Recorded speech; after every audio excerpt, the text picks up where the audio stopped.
اعوذ باللہ من الشیطان اللعین الرجیم بسم اللہ الرحمن الرحیم الحمد للہ وکفی وسلام علی عبادہ الذین اصطفی. درود بھیجیے محمد و آل محمد.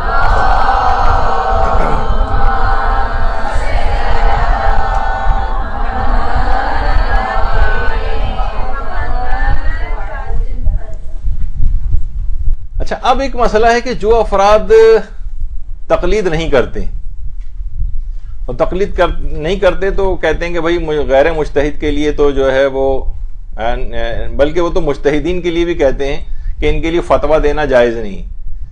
یہ فتویٰ کیوں دے رہے ہیں؟ اکثر آپ دیکھیے سوشل نیٹ ورکنگ کے اوپر اس طرح کی بہت سی بحثیں اٹھتی ہیں. ہاں، غیر مجتہد کے لیے فتویٰ دینا حرام ہے، اور اصلاً یہ جو افراد تقلید نہیں کرتے نا اور اپنی مرضی کے مطابق عمل کر رہے ہیں، خود فتویٰ دے رہے ہوتے ہیں. بھائی ان سے پوچھیں گے آپ یہ نماز جو ہے اس طرح سے کیوں پڑھ رہے ہیں؟ تو وہ کہتے ہیں کہ بھائی یہ فلاں حدیث کے اندر یہ آیا ہے. تو بھائی یہ آپ نے یہ جو کہا ہے کہ حدیث کے اندر آیا ہے، آپ نے پوری تحقیق کر لی ہے؟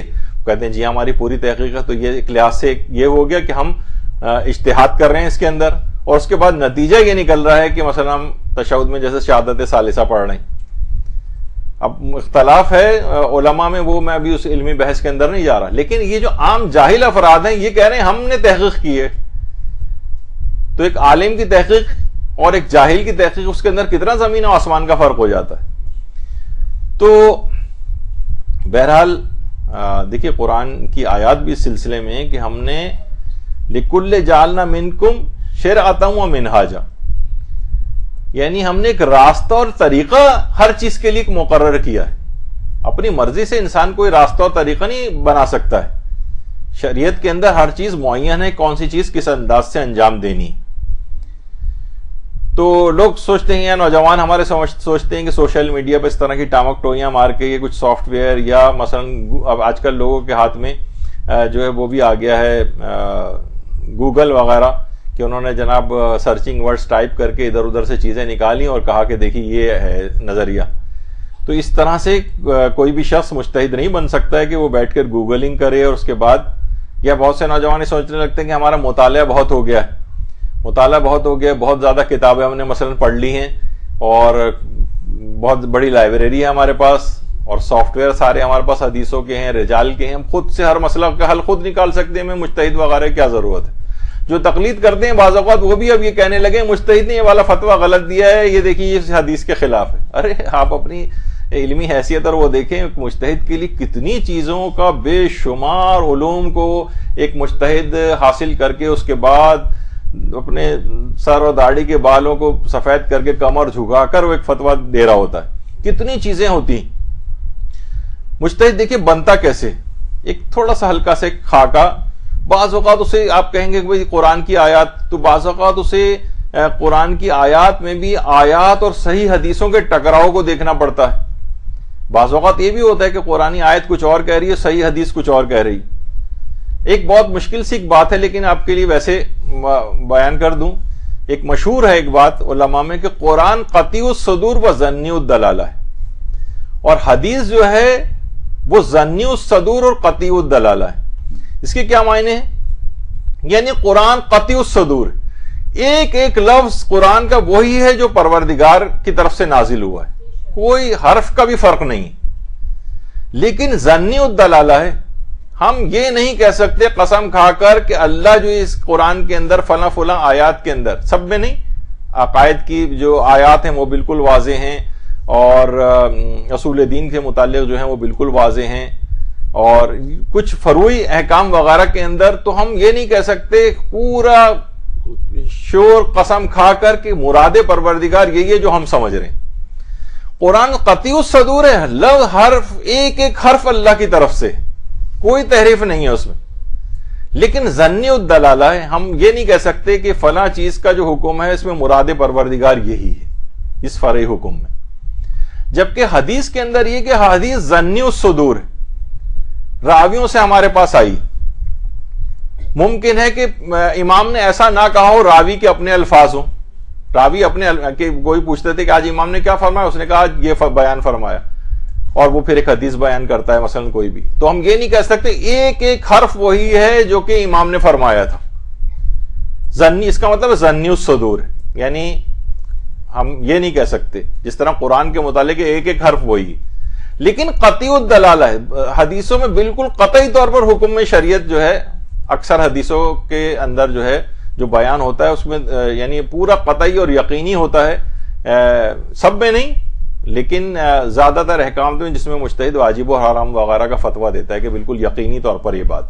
اب اس میں بحثیں بہت ہیں، کچھ لوگ جو فقیہ قرآنی اپنے آپ کو کہتے ہیں وہ کہتے ہیں نہیں قرآن جو ہے وہ قطعی الصدور و قطعی الدلالہ ہے، ظنی الدلالہ نہیں ہے، بڑی بحثیں علماء میں، فی الحال میں اس میں نہیں جا رہا، ابھی اس کی ایک مثال بھی دیتا ہوں آپ کو۔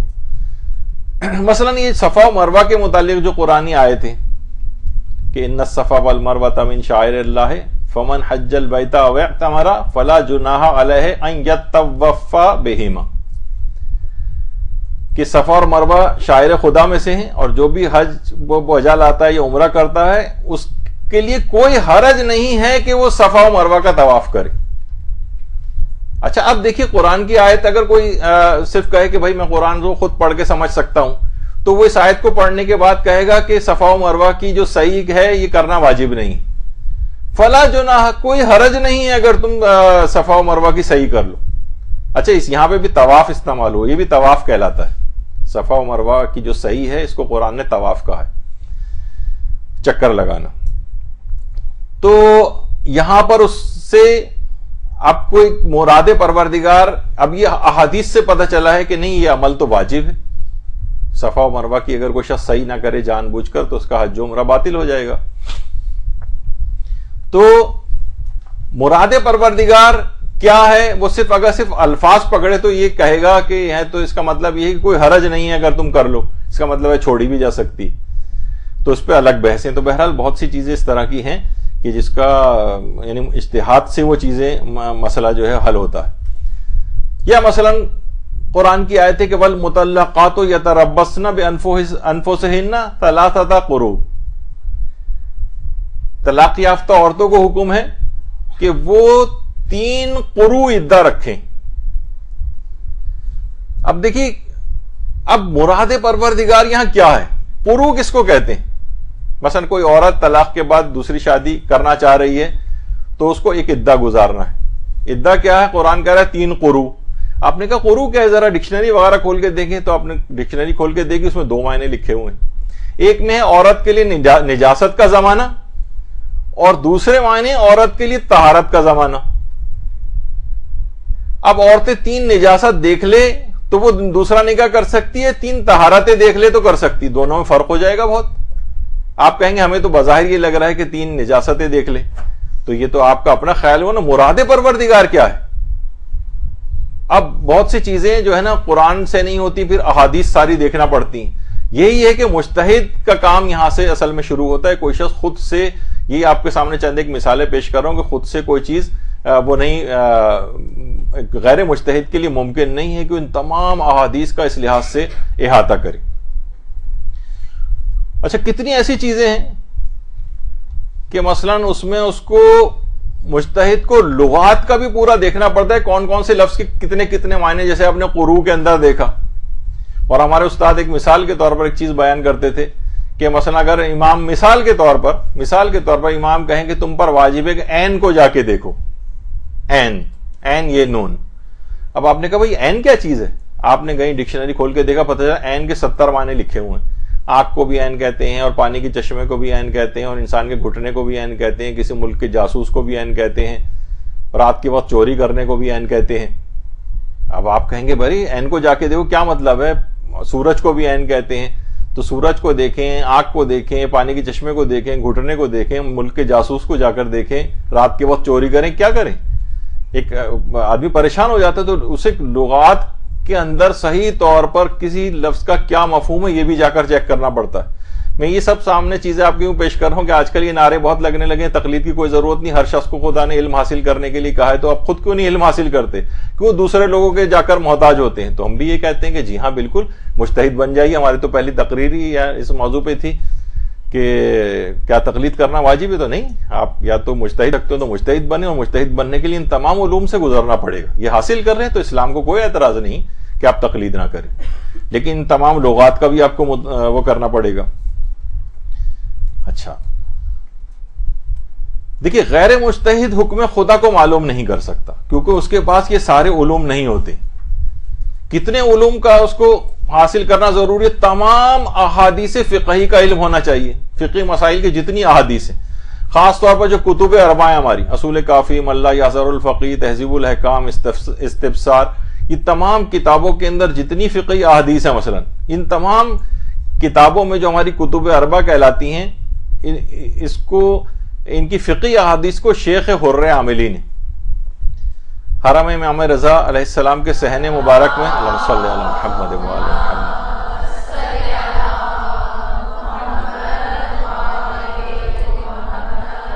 شیخ حر عاملی کی قبر ہے. اور شیخ حر عاملی نے ایک کتاب، اچھا یہ شیخ حر عاملی کی قبر پہ ہمارے بڑے بڑے علماء اور مراجع بھی جاتے ہیں. آیت اللہ شبیری زنجانی، عام طور پر جو زائرین وغیرہ زیارت کے لیے جاتے ہیں وہ صرف حرم کے اندر قبر امام تک وغیرہ ہو کر آ جاتے ہیں. ان علماء کے قبور کے اوپر بھی جانا چاہیے. بہت بڑے بڑے علماء وہاں پر مدفون ہیں. تو انہوں نے شیخ حر عاملی نے وسائل الشیعہ کے نام سے، وسائل الشیعہ الی تحصیل مقاصد الشریعہ کے نام سے پوری کتاب لکھی. 20 سال کی محنت کے بعد یہ کتاب ہوئی اور یہ عربی میں 30 جلدوں کے اندر ہے. اور اس کے اندر احادیث فقہیہ 36,000 فقہی احادیث ہیں. 36,000. 11ویں صدی ہجری کے محدث ہیں شیخ حر عاملی. اور اس کا اردو ترجمہ بھی 20 جلدوں کے اندر علامہ محمد حسین نجفی صاحب قبلہ نے کیا ہے، مسائل الشریعہ کے نام سے. اردو ترجمہ بھی ہو چکا ہے، اگرچہ علماء کے اندر بہرحال ایک بحث جب اس کا ترجمہ نہیں ہوا تھا تب سے بھی چلی آ رہی کہ یہ احادیث فقہیہ کی جو کتابیں ہمارے جاہل معاشرے میں اس کے اردو ترجمے کرنے سے نقصان عام طور پر ہوتا ہے. وہ یہی ہوتا ہے کہ لوگ کہتے ہیں بھائی تقلید کی کوئی ضرورت نہیں، ہر شخص خود ہی نکالے اور مجتہد یہ جو احادیث ہیں خود ہی دیکھ کے فیصلہ کر لے کہ اسے کیا کرنا ہے. اب ایک ہی مسئلے کے اندر متضاد حدیثیں، اب کون سی حدیث کو لے گا یہ تو نور اجتہاد سے طے ہوگا. تو بہرحال تو یہ کتابیں تو اور علماء، اچھا شیخ حر عاملی، بست شیخ حر عاملی کے نام سے جو انہوں نے دیکھا ہوگا جو زیارات کے اوپر جاتے ہیں وہاں، اور یہ خود شیخ حر عاملی جو ہیں ان کے متعلق ہے کہ حر عاملی اس وجہ سے کہ حضرت حر کی نسل سے، حضرت حر کی نسل سے، اور 36ویں پشت سے ان کا سلسلہ حضرت حر سے جا کر مل جاتا.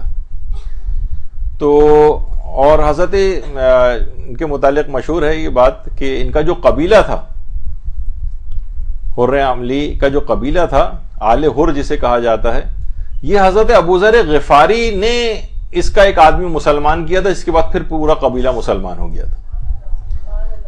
اللہم صلی علی محمد و علی محمد.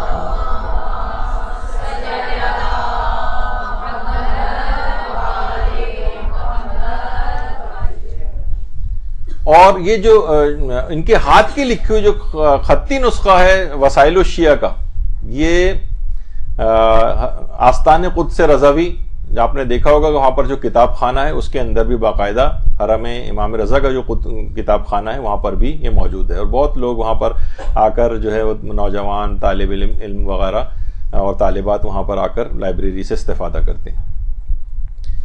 تو بہت ہی بہترین کتاب ہے. تو اس کے علاوہ احادیث کے علاوہ پھر اس کے بعد مجتہد 36,000 احادیث کی تو یہ اس کو پتہ ہونی چاہیے. یہاں پہ 5-10 احادیث فقہیہ بھی پتہ نہیں، 36,000 کم سے کم احادیث فقہی ہیں. پھر اس کے بعد علم رجال. آیت اللہ خوئی نے معجم الرجال کے نام سے 24 جلدوں کے اندر باقاعدہ کتاب لکھی ہے، معجم رجال الحدیث. 20,000 سے زائد صفحات ہیں اس کے اندر، اور 15,676 راویوں کے حالات اس کے اندر بیان کی. جس کو بھی شوق ہو بہت زیادہ تحقیق کا، مجتہد بننے کا، تقلید نہ کرنے کا، وہ ان تمام 36,000 حدیثوں کو اچھی طرح پڑھے. اس کی عربی سے تمام واقفیت رکھنی ہونی چاہیے، اس کو لغات وغیرہ کا پورا علم ہونا چاہیے، اور ان کی تمام احادیث کی اپلیکیشن. پھر ان احادیث کے جو راوی ہیں اس کے لیے 20,000 صفحات اس پہ احاطہ ہونا چاہیے جو اس کے اندر راوی 15,676 راوی آقا خوئی نے بیان کیے ہیں. اب آپ خود سوچیں. اور پھر کون سا اس کے اندر راوی عادل ہے, کون سا ضعیف ہے, کون سا ثقہ ہے, یہ جا کر اس کو معلوم کرنا پڑے گا. تو آیت اللہ جعفر سبحانی فرماتے ہیں کہ آیت اللہ خوئی کا یہ کارنامہ اتنا بڑا ہے کہ انہوں نے تمام راویوں کو معجم کے اندر جو ہے وہ جمع کر کے بہت بڑا کام انجام دیا ہے. اور صرف یہ نہیں کہ ان راویوں کے فقط نام ہیں, بلکہ ان کے القابات بھی ذکر کیے ہیں, ان کی کنیتیں ذکر کی ہیں, ان 15,676 راویوں کی, ان کی ازواج کے نام کیا کیا تھے, ان کی اولادوں کے نام کیا کیا تھے. اور بعض اوقات ایک ہی نام کے 10-10 20-20 راوی ایک ہی زمانے میں تھے. کون سے والا راوی ہے جو یہ والی حدیث روایت کر رہا ہے؟ کتنا مشکل ترین ہے کہ ایک ہی کامن نام ہے اور وہ اتنے سارے. اچھا, ان کامن ناموں والوں میں کچھ ضعیف راوی ہیں, کچھ ثقہ ہیں, عادل ہیں, اور اس میں کون سا والا راوی, کیونکہ اگر آپ نے ایک راوی کی غلطی کی تو حدیث کی کیٹیگری بدل جائے گی. اب یہ فتویٰ واجب والا نہیں رہے گا, حرام والا نہیں رہے گا, یا مستحب والا نہیں رہے گا, فتویٰ بدل جائے گا. تو مجتہد 1400 سال پیچھے جا کر ان کی زندگی کے حالات کی پوری تحقیق کر کے اس کے بعد آپ کے سامنے ایک فتویٰ پیش کرتا ہے, کتنے علوم کے ساتھ. تو جو بھی افراد تقلید نہیں کرتے وہ بڑے آرام سے کہہ دیتے ہیں کہ بھائی کیا ہے, خود جاؤ جا کے کتاب کے اندر دیکھ لو. تو جائیے آپ یہ جا کر یہ پڑھیے 20,000 صفحات اس کے, اور وہ 36,000 وہ والی حدیثیں. اور اس کے بعد اچھا پھر آقا خوئی نے اتنی محنت کے بعد, یعنی بالکل آخری عمر میں معجم جو ہے یہ جو ہے مکمل کی تھی. اور اس میں خاص طور پر جو کتب اربع کے جو احادیث فقیہ ہیں اس کے جو راوی, ان کو اس کے اندر فوکس کیا تھا. اور صرف یہی نہیں بلکہ رجال کی اور کتابیں بھی دیکھنا پڑتی ہیں. مثلا رجال البرقی جو ہے یہ دیکھنا پڑتی ہے, رجال نجاشی جو ہے یہ بھی علماء کی اس کے اندر رہتی ہے, رجال کشی علامہ کشی کی جو کتاب ہے یہ ہے. اس کے علاوہ ابن غزائری کی جو رجال ہے اس کے اوپر پوری میں آپ کے سامنے اسی وجہ سے ان کے سب کے نام پیش کر رہا ہوں کہ اجتہادی عمل کتنا مشکل ہے, اور مراجع مجتہدین نے یہ بار اپنے اوپر لے کے ہماری زندگی کتنی آسان کر دی. تو ابن غزائری کا جو وہ ان کی رجال ہے. اس کے علاوہ فہرست شیخ طوسی ہے, اس کے اندر جو رجال ہیں. اس کے علاوہ رجال شیخ طوسی ہیں, اس کے اندر جتنے بھی راوی ہیں ان سب کو دیکھنا پڑتا ہے. بلکہ آقا خوئی نے جو معجم جو ان کی کتاب ہے اس کے اندر 135 خاتون راویات جو ہیں, جو راوی ہیں, جو خواتین میں شامل ہیں, ان کی بھی پوری تحقیق اس کے اندر لکھی اور بڑی مہارت کے ساتھ. تو پھر فقط یعنی یہ کہنے کا مقصد ہے فقط رجال کی کتاب یا اس کا سافٹ ویئر ہاتھ میں ہونے سے کام نہیں چلتا. اس کے ضمن کے اندر کتنے ہی ایسے اصول قواعد جس سے مجتہد واقف ہوتا ہے. ہم یہ نہیں کر سکتے بس گئے حدیث کے راوی کا نام دیکھا, جا کے معجم کے اندر دیکھ لیا کہ ثقہ یا عادل کیا لکھا ہوا ہے اس کے نام کے سامنے, اور بس فتویٰ نوجوانوں نے دے دیا کہ دیکھیے اس کے راویوں کے اندر یہ گڑبڑ پائی جاتی ہے. تو یہ ایک بڑے مسئلہ ہے آج کل ہو گیا ہے. جو سائنسی ایجادات ہیں فائدے مند بھی ہیں اور نقصان دہ بھی بعض اوقات ہو جاتی. پھر یہ دیکھا جاتا ہے جیسے میں نے کہا کہ آیات و احادیث کا ٹکراؤ دیکھا جاتا ہے. کبھی تو آپ کو لگ رہا ہوتا ہے ٹکراؤ ہے, لیکن اسلام اس کو ٹکراؤ نہیں کہتا. اب میں اس کی بھی تفصیل میں جاؤں گا تو بڑا مسئلہ ہو جائے گا. اور کبھی احادیث کا احادیث سے ٹکراؤ ہوتا ہے.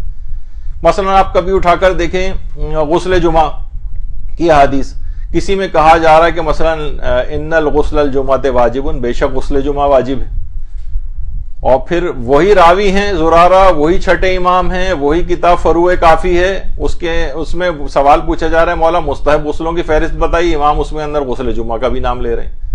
اب حدیث ایک میں کہا جا رہا ہے واجب ہے اور ایک میں کہا جا رہا ہے مستحب ہے. اب یہ حدیثیں ٹکرا رہی ہیں آپس میں. اب ٹکراؤ کو کون حل کرے گا؟ حدیث کا اگر آپس میں ٹکراؤ ہو جائے تو یہ مجتہد کا یہاں سے کام شروع ہوتا ہے کہ حدیثوں میں اگر حدیثیں آپ کو مل بھی جائیں تو ان کو حل کیسے کیا جائے گا. خمس ہے, اس کے متعلق اتنی حدیثیں آئیں کہ علماء کے 18 الگ الگ فتوے خمس کے سلسلے میں بن گئے. ابھی اس میں جانے کا موقع نہیں, ہمارے پاس وقت ختم ہو گیا بالکل. تو بعض اوقات یہ اس طرح سے تعارض الادلہ کہلاتی ہے, اس میں الف غائب ہو گیا ہے. بہرحال یعنی حدیث جب یہ اس میں ٹکراؤ ہو جاتا ہے احادیث کا تو مجتہد کیسے اس مسئلے کو حل کرتا ہے.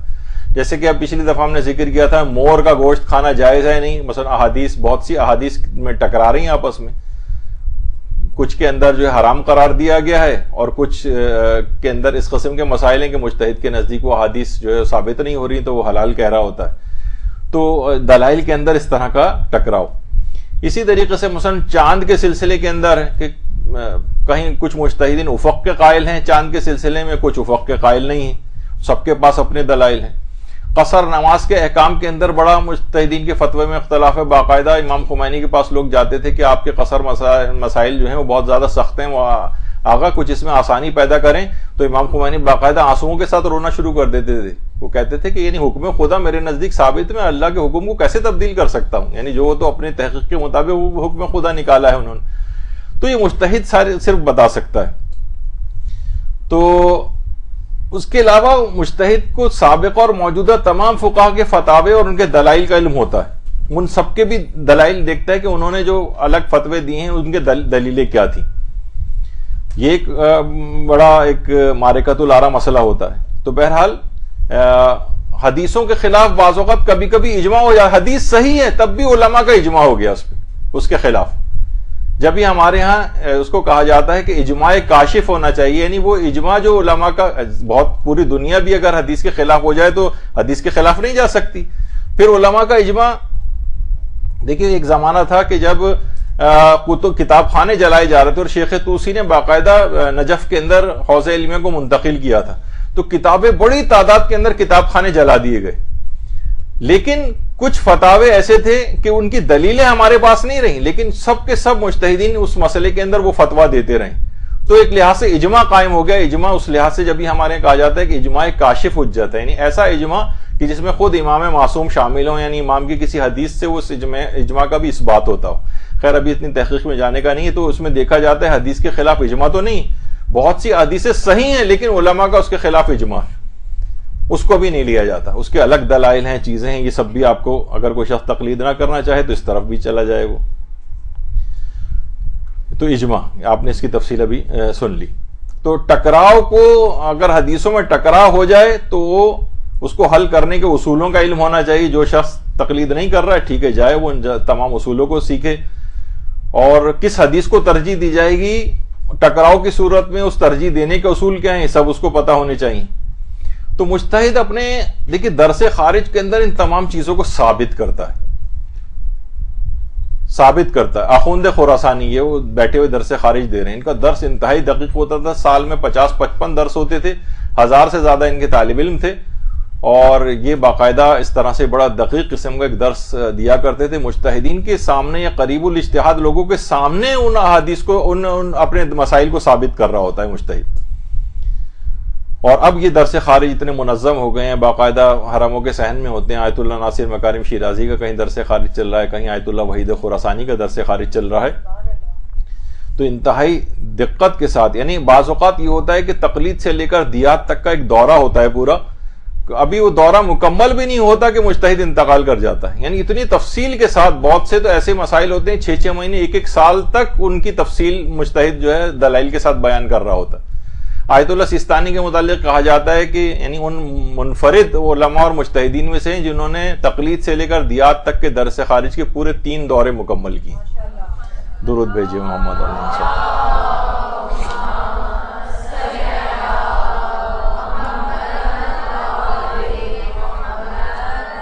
تو بہرحال لغات کا ماہر ہوتا ہے وہ، اس کے علاوہ اصول فقہ کا ماہر ہوتا ہے۔ اصول فقہ کی ابھی میرے پاس اب اتنا وقت نہیں رہا، ورنہ ارادہ تھا کہ مثلا قانون استصحاب ایک ہے، اس سے کتنے ہزاروں سینکڑوں اور ہزاروں مسئلے اس سے حل ہو سکتے ہیں، اور قانون الزام ہے، اس سے کتنے مسئلے حل ہوتے ہیں۔ اور اچھا ایک بات اور بتا دی جائے کہ عام طور پہ چیز مشہور ہے کہ مرجع عالم کو سیاسیات اور عالمی حالات کا ماہر ہونا چاہیے، اس کا تقلید سے کوئی تعلق نہیں۔ ٹھیک ہے، یہ اس کا تعلق رہبری سے ہے، اس کا تعلق دیگر امور سے ہوتا ہے، لیکن مرجع تقلید کا تعلق اس سے نہیں۔ یہ اگر عام طور پر ہمارے اس کے اندر موجود بھی ہوتی، جیسے کون کہے گا کہ آیت اللہ سیستانی کے اندر وہ سیاسیات کو نہیں جانتے ہیں، پوری دنیا کی سیاست کو مرجع ڈیل کر رہا ہوتا ہے، لیکن اصلاً شرط کے طور پر نہیں۔